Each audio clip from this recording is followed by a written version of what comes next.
Students, today's topic is haemostasis. Haemostasis Sambulingam के according आपका chapter number 19 है, बट मैंने इसमें कोएगुलेशन ऑफ ब्लड भी ऐड कर दिया, तो चैप्टर 19 और 20 एक में ही हो गया आपका। तो हीमोस्टेसिस होता क्या है basically? It is an arrest और स्टॉपेज ऑफ ब्लीडिंग। अगर हमारी बॉडी में कहीं भी ब्लीडिंग होती है उसे हम हीमोस्टेसिस कहते हैं। इसमें क्या होता है, प्लेटलेट्स की हेल्प पड़ती है। प्रीवियस चैप्टर में मैंने आपको बताया था प्लेटलेट्स अपना शेप चेंज कर लेते हैं, क्या वो फिलोपोडिया निकल आता है उसमें से। ठीक है, तो फर्स्टली नेक्स्ट हम बात करेंगे स्टेज ऑफ हीमोस्टेसिस। क्या होता है stages? When A blood vessel is injured, injury initiates A series of reaction resulting in haemostasis. इसमें क्या होता है, अगर कोई भी ब्लड वेसल इंजर्ड हो चुकी है तो वहाँ पे क्या होता है, वहाँ पे कुछ स्टेप्स होते हैं, या कि जैसे कि एंडोथेलियल एक्टिवेट करते हैं कुछ एंजाइम्स प्रोटीन्स जो हेल्प करते हैं हीमोस्टेसिस में। इसकी 3 स्टेजेस होती हैं: vasoconstriction, platelet plug formation, coagulation of blood. तो फर्स्टली वेसोकंस्ट्रिक्शन क्या होता है? Immediately after injury the blood vessel constrict and decrease the loss of blood from damage portion. ये नेचुरल प्रोसेस होता है वेसोकंस्ट्रिक्शन। अगर कहीं भी इंजरी हो जाती है हमारी बॉडी में, कोई भी ब्लड वेसल, तो उसके बाद क्या होता है, ब्लड वेसल कॉन्स्ट्रिक्ट हो जाते हैं और डिक्रीज कर देते हैं किस चीज़ को, ब्लड लॉस को। कहाँ से? जहाँ पे डैमेज हुआ है। ठीक है, अब सेकंड है आपका प्लेटलेट प्लग फॉर्मेशन। ये कैसे होता है? Platelet get adhere to the collagen of ruptured blood vessels and secrete ADP and thromboxane A2। इसमें क्या होता है कि अगर कहीं भी इंजरी हुई है बॉडी में तो वहाँ पे क्या होता है, सबसे पहले कोलेजन एक्सपोज होता है। ठीक है, तो वहाँ पे क्या होता है, कोलेजन क्या करता है, सिक्रीट करता है एडीपी और थ्रोम्बोक्सिन A2, जो क्या करते हैं, प्लेटलेट्स को वहाँ पे इकट्ठा करने का काम करते हैं। These two substances attract more platelets and activate them. तो ये दोनों सब्सटेंस एडीपी और थ्रोम्बोक्सिन A2 क्या करते हैं, अट्रैक्ट करते हैं बहुत सारे प्लेटलेट्स को, उसे एक्टिवेट करते हैं। प्लेटलेट्स इनएक्टिवेटेड फॉर्म में कैसी थी, ओवल शेप, और एक्टिवेटेड में फिलोपोडिया आ रहा था उसमें। All these platelets aggregate together and form a loose temporary platelet plug, which closes the ruptured vessels and prevent the blood loss। तो इसमें क्या होता है कि एक सारी प्लेटलेट एक जगह इकट्ठा होकर एक टेम्परेरी प्लेटलेट प्लग बना देते हैं, जो क्या करता है, जो रप्चर्ड ब्लड वेसल होती है वो क्या, फिर क्या होता है, ब्लड लॉस रुक जाता है वहाँ से। Platelet aggregation is accelerated by platelet activating factor. यानी कि जो प्लेटलेट एग्रीगेशन होता है वो सबसे पहले एक्सेलरेट कैसे होता है, कैसे इनिशिएट होता है, प्लेटलेट एक्टिवेटिंग फैक्टर की वजह से होता है ये। थर्ड है आपका coagulation of blood. During this process the fibrinogen is converted into fibrin. ठीक है, इसमें क्या होता है, फिब्रिनोजन होता है वो किस में कन्वर्ट हो जाता है, फिब्रिन में हो जाता है। Fibrin threads get attach to the loose platelet plug which blocks the ruptured part of the blood vessel. तो यानी कि जो लूज प्लेटलेट प्लग बना था उस पर वो अटैच हो जाते हैं, उसे स्ट्रॉन्ग बना देते हैं। तो इसकी वजह से क्या होता है, ब्लड वेसल क्या हो जाती है, एकदम स्ट्रांग हो जाती है, वहाँ पे एक स्ट्रांग प्लेटलेट प्लग फॉर्मेशन हो जाता है, जिसकी वजह से ब्लड लॉस रुक जाता है। कोएगुलेशन और clotting is defined as a process in which blood loses its fluidity and become a jelly like mass few minute after it is shed out. आपने देखा होगा कभी आपके इंजरी होती है तो वहाँ पे एक वाइटिश ट्रांसपेरेंट अपीयरेंस होती है फ्लूइडिटी की, उसे हम जेल लाइक मास बोलते हैं, जो कि few minute after shed out हो जाता है। फैक्टर्स कौन कौन से होते हैं? फैक्टर्स बहुत इंपॉर्टेंट होते हैं ब्लड क्लॉटिंग के। 13 फैक्टर होते हैं। Factor 1 fibrinogen, factor 2 prothrombin, factor 3 thromboplastin या फिर से टिश्यू फैक्टर भी बोलते हैं। फैक्टर 4 कौन सा होता है? Calcium. Factor 5 labile factor. Factor 6 अभी तक डिफाइंड नहीं है, तो not defined yet. Factor 7 stable factor. Factor 8 anti haemophilic. Factor 9 Christmas factor. Factor 10 Stuart Prower factor. Factor 11 plasma thromboplastin antecedent. Factor 12 Hageman factor. Factor 13 fibrin stabilising factor. ये सारे आपके factor से आपको हमेशा याद होना चाहिए।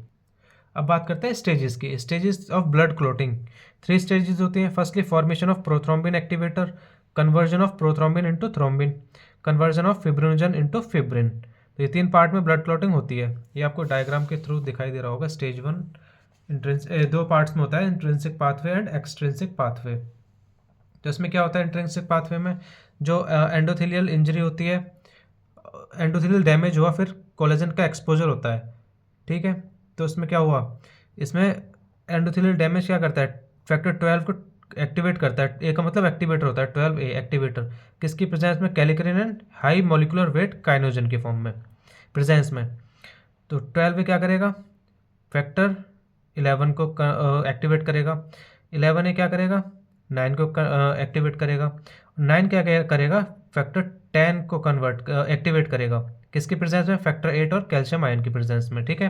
तो जो कोलेजन एक्सपोज हुआ प्लेटलेट से मिलकर क्या बनाएगा? फॉस्फोलिपिड और उसके बाद फॉस्फोलिपिड 10A की प्रेजेंस 10A के साथ मिलकर क्या करेगा? प्रोथ्रोम्बिन एक्टिवेट कर देगा। इधर एक्सट्रिंसिक पाथवे चल रहा है, इसमें क्या होता है? टिश्यू ट्रॉमा, थ्रोम्बोप्लास्टिन, सेम यही प्रोसेस चलता है। तो इसमें क्या होता है कि ग्लाइकोप्रोटीन फॉस्फोलिपिड के साथ मिलकर थ्रोम्बोप्लास्टिन के फैक्टर्स हैं, इसके साथ मिलकर क्या करता है? फैक्टर 7 की प्रेजेंस में 10 को 10 एक्टिवेट करता है, और 10 क्या करता है? कैल्शियम आयन और फैक्टर 5 की प्रेजेंस में प्रोथ्रोम्बिन एक्टिवेट करता है। तो इसमें क्या होता है? ये आपका स्टेज 2 हो जाता है, conversion of prothrombin into thrombin. ये स्टेज 2 हो गया आपका सेकंड ब्लड क्लॉटिंग के सेकंड स्टेज। तो इसमें क्या होता है? थ्रोम्बिन 5 फैक्टर की प्रेजेंट में जो जा रहा है, तो क्या दे रहा है? पॉजिटिव फीडबैक दे रहा है। तो स्टेज 3 क्या आती है? Conversion of fibrinogen into fibrin. तो थ्रोम्बिन क्या कर रहा है? फिब्रिनोजन को एक्टिवेट कर रहा है फिब्रिनोजन में, ठीक है। Fibrinogen A for activator. तो उसके बाद फिब्रिनोजन पॉलीमराइज होता है, क्या करता है? लूज स्ट्रैंड बनाता है फिब्रिन के, यानी कि फिब्रिन मोनोमर्स सिंगल धागों में तोड़ दे रहा है। तो उसके बाद फैक्टर 13 कौन सा होता है? फिब्रिन स्टेबलाइजिंग फैक्टर, और कैल्शियम आयन की प्रेजेंस में फिब्रिन का टाइट ब्लड क्लॉट बन रहा है। तो ये था आपका कंप्लीट स्टेप, तीनों स्टेप में ब्लड क्लॉटिंग। अब नेक्स्ट है आपका फिब्रिनोलाइसिस। फिब्रिनोलाइसिस में क्या होता है?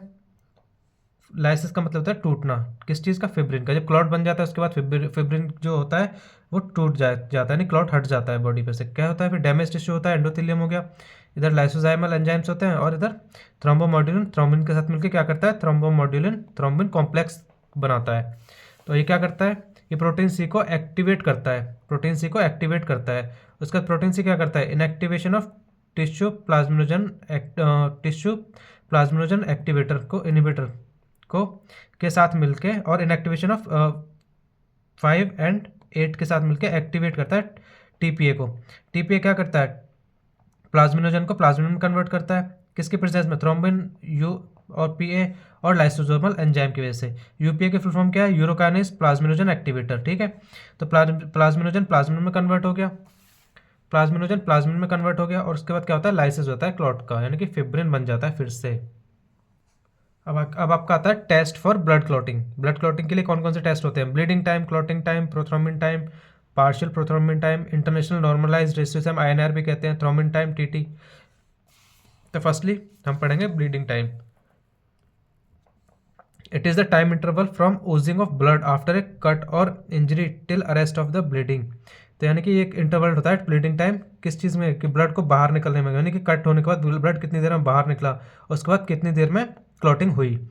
It is prolonged in purpura disease में ये बहुत ज़्यादा प्रोलॉन्ग्ड होता है, यानी काफ़ी देर से होता है। सेकेंड आपका clotting time. Clotting time is a time interval from oozing of blood after a cut और injury till the formation of clot. ये वही सेम बात है। क्लॉटिंग टाइम का क्या हुआ? अगर कहीं ब्लड वेसल्स में इंजरी हुई तो जितनी देर में ब्लड निकला और जितनी देर में क्लॉट फॉर्मेशन हुआ उससे हम क्लॉटिंग टाइम कहते हैं। ये किस चीज़ में प्रोलॉन्ग्ड होता है? हीमोफीलिया में। हीमोफीलिया में ब्लड लॉस होता रहता है, क्लॉटिंग बहुत देर से होती है। थर्ड आपका prothrombin time. PT is the time taken by blood to clot after adding tissue thromboplastin to it.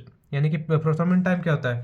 कि ये होता है ब्लड क्लॉट के टाइम टेकन पे डिपेंड करता है, जिसमें जब तक थ्रोम्बोप्लास्टिन ऐड नहीं होता।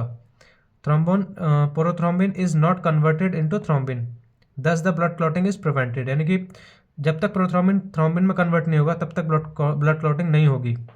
ए large quantity of tissue thromboplastin with calcium is added to this blood. यानी कि इसमें क्या करते हैं कि थ्रोम्बोप्लास्टिन को कैल्शियम के साथ मिक्स करते हैं इस ब्लड के साथ। Calcium nullifies the effect of oxalate. तो कैल्शियम क्या करेगा? ऑक्जिलेट के जो इफेक्ट होता है उसे नेग्लेक्ट कर देगा। Tissue thromboplastin activates prothrombin and blood clotting occurs. तो जो टिश्यू थ्रोम्बोप्लास्टिन होता है, फैक्टर नंबर 3 क्या करेगा? एक्टिवेट कर देगा प्रोथ्रोम्बिन को, जिसकी वजह से ब्लड क्लॉटिंग हो जाएगी।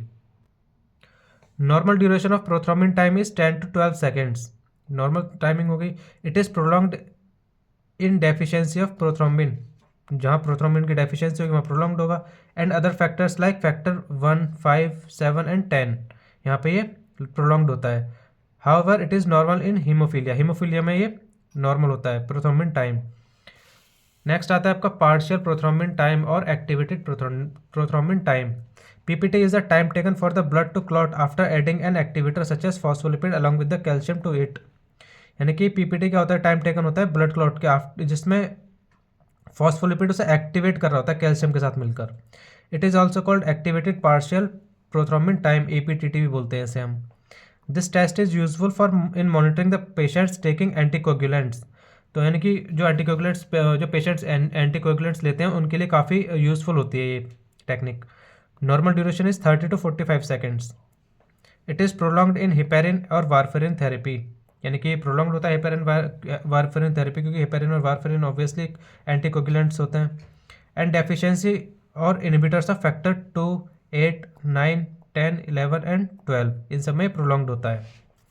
नेक्स्ट हम पढ़ेंगे इंटरनेशनल नॉर्मलाइज रेशियो. इसे हम INR भी बोलते हैं short. INR is the rating of a patient's prothrombin time when compared to an average. INR क्या होता है, प्रोथ्रोम्बिन टाइम होता है मेजरली जिसका एवरेज निकाल के. It measures extrinsic clotting pathway system. ये INR क्या चीज़ मेजर करता है, extrinsic pathway. INR is useful in monitoring impact of anticoagulant drugs such as warfarin and to adjust the dosage of anticoagulant. Normal international normalise ratio mainly उन patients में ज़्यादा helpful होता है जिनमें जो पेशेंट्स एंटीकोगुलेंट्स ले रहे होते हैं, यानी कि जैसे कि वारफेरिन. तो उसमें क्या होता है कि अगर ये ठीक से नहीं काम नहीं करा तो उसकी डोसेज हम एडजस्ट कर सकते हैं उसके अकॉर्डिंग, INR के according. Blood takes longer time to clot if INR is higher. यानी कि अगर INR किसी पेशेंट का हायर आ रहा है तो उसमें ब्लड क्लॉटिंग में बहुत ज़्यादा लगेगा. नॉर्मल INR कितना होता है, 1. और जो पेशेंट एंटीकोगुलेंट थेरेपी ले रहे होते हैं किस चीज़ के लिए, एट्रियल फाइब्रिलेशन के लिए, तो उनका कितना होना चाहिए, 2 to 3. और जो पेशेंट हार्ट वॉल्व डिसऑर्डर से जूझ रहे हैं उनका INR कितना होना चाहिए, 3 to 4. INR is greater than 4 indicates that blood is clotting too slowly and there is a risk of uncontrolled blood clotting. जिस भी पेशेंट का या जिस भी पर्सन का INR ग्रेटर देन 4 है वो क्या होता है, ब्लड क्लॉटिंग बहुत ज़्यादा स्लो हो रही है और वहाँ पे बहुत ज़्यादा अनकंट्रोल्ड ब्लड क्लॉटिंग का रिस्क होता है. नेक्स्ट आपका thrombin time, TT is the time taken for the blood to clot after adding thrombin to it. इसमें क्या होता है कि टाइम टेकन, ब्लड कितना टाइम ले रहा है थ्रोम्बिन ऐड करने के बाद क्लॉटिंग के लिए, उससे हम थ्रोम्बिन टाइम कहते हैं. It is done to investigate the presence of heparin in plasma और टू डिटेक्ट फिब्रिनोजन एबनॉर्मेलिटीज़. इसे हम एंटीकोगुलेंट की कितनी प्रेजेंस है उसे पता करने के लिए करते हैं या फिर फिब्रिनोजन एबनॉर्मेलिटी होती है उसको डिटेक्ट करने के लिए यूज़ करते हैं. This test involves observation of clotting time after adding thrombin to patient's plasma. यानी किसी पेशेंट के प्लाज्मा में हम थ्रोम्बिन ऐड करते हैं तो उसका ऑब्जर्वेशन के लिए हम इस TT को यूज़ करते हैं. नॉर्मल ड्यूरेशन कितना होता है, 12 to 20 सेकेंड्स. अब नेक्स्ट हेडिंग है आपका bleeding disorder. Bleeding disorder are the conditions characterised by prolong bleeding time और क्लॉटिंग टाइम. ये प्रोलॉन्ग ब्लीडिंग टाइम और क्लॉटिंग टाइम पे डिपेंड करता है. तो कुछ 3 टाइप के होते हैं, हीमोफीलिया, परप्यूरा और वॉन विलेब्रेंड फैक्टर और डिसीज. तो फर्स्टली हम पढ़ेंगे हीमोफीलिया. हीमोफीलिया क्या होती है, it is a group of sex linked inherited blood disorder characterised by prolong clotting time. इसमें क्या होता है, क्लॉटिंग टाइम बहुत ज़्यादा लंबा होता है, यानी कि बहुत ज़्यादा ब्लड लॉस होता है, उसके बाद कहीं ब्लड क्लॉटिंग होती है और नहीं भी होती है, दोनों ही केसेस हो सकते हैं. Because of prolong clotting time even a mild trauma cause excess bleeding which can lead to death. यानी कि क्लॉटिंग बहुत ज़्यादा देर से होने के कारण हल्का सा भी इंजरी पेशेंट किसी पर्सन की डेथ का रीज़न हो सकती है. कॉजेज़ क्या क्या हो सकते हैं, it occurs due to lack of formation of prothrombin activator. यानी कि प्रोथ्रोम्बिन एक्टिवेटर का फॉर्मेशन नहीं हो रहा है तो इस वजह से भी हो सकता है. या फिर formation of prothrombin activator is affected due to the deficiency of factor 8, 9 and 11. यानी कि अगर फॉर्मेशन ठीक से नहीं हो रहा है तो फॉर्मेशन क्यों अफेक्ट होता है, क्योंकि डेफिशिएंसी होती है कौन से फैक्टर की, 8 की, 9 की और 11 की. इस वजह से हीमोफीलिया होता है. अब बात करते हैं टाइप्स की. हीमोफीलिया ए और classic haemophilia. Due to the deficiency of factor 8, ये किसकी वजह से होता है, फैक्टर 8 की वजह से. फैक्टर 8 कौन सा होता है, anti haemophilic. 85% of people with haemophilia are affected by haemophilia A. यानी कि 85% में हीमोफीलिया ए पाया जाता है. नेक्स्ट टाइप कौन सा है, हीमोफीलिया बी और Christmas disease. It occurs due to the deficiency of factor 9. ये फैक्टर 9 की वजह से होता है. 15% लोग इस हीमोफीलिया से ग्रसित हैं. हीमोफीलिया सी और factor 11 deficiency, due to the deficiency of factor 11 की वजह से होता है। It is a very rare bleeding disorder, ये बहुत बहुत माइनर मिलता है मतलब पेशेंट में या किसी भी पर्सन में। सिम्टम्स क्या क्या हो सकते हैं इसके? Spontaneous bleeding, prolonged bleeding like cuts, tooth extraction और surgery, hemorrhage in GIT and urinary tract, appearance of blood in urine. Second disease है आपकी purpura. It is a disorder characterize by prolonged bleeding time but the clotting time is normal. इसमें क्या होता है, bleeding time बहुत ज़्यादा लंबी है लेकिन क्लॉटिंग टाइम नॉर्मल है। It causes small tiny haemorrhagic spots in many areas of the body. Majorly बहुत सारे स्पॉट्स बन जाते हैं, यानी कि ब्लूइश अपीयरेंस आ जाती है स्किन पे, छोटे छोटे स्पॉट्स बन जाते हैं। The haemorrhagic spots under the skin are called purpura, यानी कि उसे हम परप्यूरा बोलते हैं, जो हेमरेजिक स्पॉट्स होते हैं स्किन के नीचे, या फिर परप्यूरिक स्पॉट्स बोल सकते हैं। पर्पल कलर्ड होते हैं, पैच लाइक अपीयरेंस होती है, जैसे बोलते हैं ना किसी के नीली अपीयरेंस आ जाती है स्किन पे कोई भी इंजरी होने के बाद। टाइप्स कौन कौन से होते हैं? Thrombocytopenic purpura, due to the deficiency of platelets, platelets की डेफिशिएंसी की वजह से होती है। इडियोपैथिक थ्रोम्बोसाइटोपेनिक परप्यूरा, इसका कॉज अननोन है अभी तक। थ्रोम्बास्थेनिक परप्यूरा, ये एबनॉर्मल स्ट्रक्चरल और फंक्शनल वर्क की वजह से होता है। थर्ड डिसीज है von Willebrand disease. It occurs due to the deficiency of von Willebrand factor which is a protein secreted by endothelium of damage blood vessels and platelets. यानी कोई भी इंजरी होती है तो एंडोथेलियम क्या करती है, वॉन विलिब्रेंट फैक्टर को रिलीज करती है, जिसकी वजह से क्लॉटिंग होती है हमारे ब्लड में। तो इसकी शॉर्टेज की वजह से ब्लड क्लॉटिंग नहीं हो पाती है। Deficiency of this factor suppresses platelet adhesion, यानी कि अगर इस फैक्टर की कमी हो जाती है बॉडी में तो प्लेटलेट एडहेशन बिल्कुल नहीं होता है या फिर थोड़ा बहुत होता है। Thank you so much guys for your attention.